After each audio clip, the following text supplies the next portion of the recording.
Hi అండి. ఇది కూడా రియల్ స్టోరీయే. ఒక అపార్ట్మెంట్స్‌లో ఒక రో ఉంటదండి.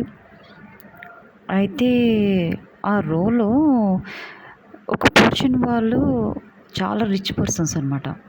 వాళ్ళేందంటే రియల్ ఎస్టేట్ వాళ్ళు ఇండ్లు కొన్ని అమ్మేస్తారనమాట. అట్లా బిజినెస్ చేస్తారు. రియల్ ఎస్టేట్ బిజినెస్ అనుకోండి ఇంచుమించు.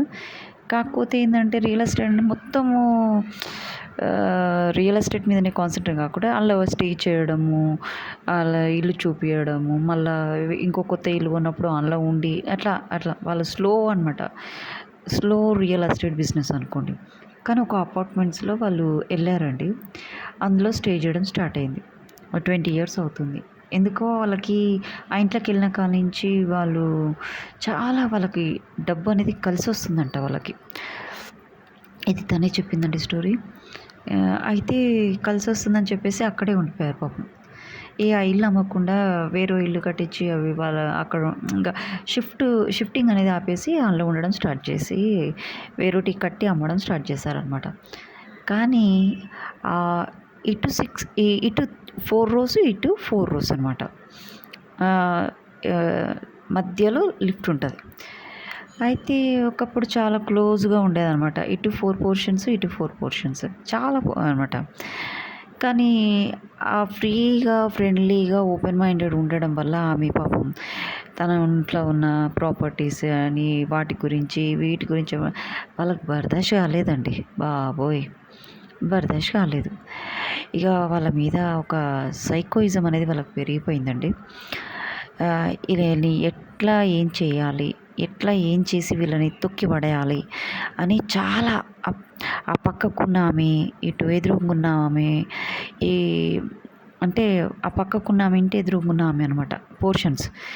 ఇక అటు అటు అటు 2 అటు అటు 2 పోర్షన్స్.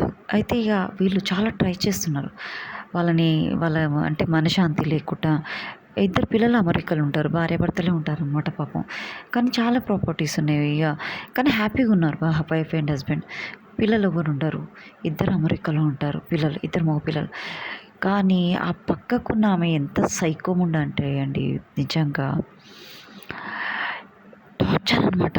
వాళ్ళ ఇంటికి వాళ్ళ అత్తయ్య వస్తుందనమాట. ఎప్పుడొచ్చి అక్కడే ఉండిపోతుందనమాట. అయితే ఏం చేసింది ఆమె, ఆ పక్క ఆమె సరే వీళ్ళ వైఫ్ అండ్ హస్బెండ్ మధ్యలో ఎలా గొడవ పెట్టాలి అని బాగా ప్లాన్ చేసింది. అయితే వాళ్ళ అత్తయ్యతోటి మాట్లాడుతుండే ఆ పక్కకున్న ఆమె. ఏం చేసింది, ఆంటీ మీ కోడలు మీ గురించి ఇట్లా చెప్తుంది, అట్లా చెప్తుంది, మంచిది కాదు అని చెప్పేసి స్టార్ట్ చేసింది. మళ్ళీ నువ్వు ఇట్లా కోపం చేయకు, అనుమానం వస్తుంది, అట్లా చేయకుండా ఇట్లా చేయకుండా అని మళ్ళీ చెప్పేసి మళ్ళీ లోపలికి వెళ్ళిపోయేది. పాపం ఇక మంచిగా ఉన్న వాళ్ళ అత్తయ్య స్లోగా ఆమె మీద ఇరిటేట్ చేయడం స్టార్ట్ చేసింది. ఇక వాళ్ళిద్దరు అత్త కోడళ్ళ మధ్యలో గొడవలు స్టార్ట్ అయినాయి. ఎప్పుడు అన్యోన్యంగా ఉండే అత్త కోడలు కొట్లాట స్టార్ట్ అయ్యడం వల్ల భర్తకు కోపం రావడం స్టార్ట్ అయింది. ఆ భర్త ఏం చేసిండు, భార్యతోటి గొడవడం స్టార్ట్ చేసింది. వాళ్ళు అనుకున్న సక్సెస్ అయిందండి. చూసారా, ఎటుబడి అలా చేసి వాళ్ళ వైఫ్ అండ్ హస్బెండ్ మధ్యలో గొడవ పెట్టడం స్టార్ట్ చేశారు. పాపం ఆమె ఇక రాకపోవడము, వెళ్ళిపోవడము, ఇక వచ్చినా కూడా గొడవ పడడం, ఇక వెళ్ళిపోవడం, ఇక అసలు రాకుండా అయిపోయింది. వాళ్ళ ఊరికి వెళ్ళిపోయింది. ఇంకా వాళ్ళది అంటే ఇక ఊరికి వెళ్ళిపోయి అక్కడ ఉండడం స్టార్ట్ చేసింది. ఇక కొడుకు పోయి రావడము, మందలియడం చేయడం, ఇక అత్త కోడలికి పడకుండా చేసింది, సక్సెస్ అయిపోయింది. ఇప్పుడు ఇద్దరికి మా అమ్మని రాకుండా చేసిందని చెప్పేసి భార్యాభర్తలు ఇద్దరు కొట్లాడుకోవడం స్టార్ట్ చేసారు. వీళ్ళు సక్సెస్ అయ్యారు. ఇక దాంతో మాట్లాడాలి నువ్వెంత అన్నట్టుగా లెక్క చేయడం. ఒకప్పుడు బాగా మంచిగా ఉన్నప్పుడు రెస్పెక్ట్ ఇచ్చి మాట్లాడేది. ఇప్పుడు అదే పెద్ద ఒక కోటీశ్వర్లాగా బిల్డప్ ఇవ్వడం స్టార్ట్ చేసింది. దాని మీద ఇంకా పగ తగ్గలేదండి దానికి. ఎవరైనా కొత్త వాళ్ళు వచ్చారనుకో వాళ్ళకు చాడీలు చెప్పడం, ఆమె మీద మంచిది కాదు, చాలా చెడ్డది, అఫైర్స్ ఉన్నాయి ఆమెకి, ఇంకేమేమి ఉన్నాయని చెప్పడం స్టార్ట్ చేసింది. వాళ్ళు డైరెక్ట్‌గా కొత్త వాళ్ళు ఎట్లా అంటారండి, ఎవరన్నా కొత్త వాళ్ళొచ్చినా గూడా, అపార్ట్మెంట్స్‌లో రెంట్‌కొచ్చినా గూడా ఎవరు ఏమనరు గదా! పాపం వాళ్ళు గూడా గొడవ పెట్టుకోవడం స్టార్ట్ చేయడం, అక్కడి నుంచి కాల్ చేసి వెళ్ళిపోవడం అట్లా చేశారు. కానీ ఆ గొడవ అసలు అది పెట్టిన గొడవ చిచ్చు ఇంకా అది మాత్రం మంచిగుంటదండి. అత్తతోటి మంచిగుంటది, మొగనితోటి మంచిగుంటది. కానీ అది ఇంకొకళ్ళతోటి ఉండనీయదు.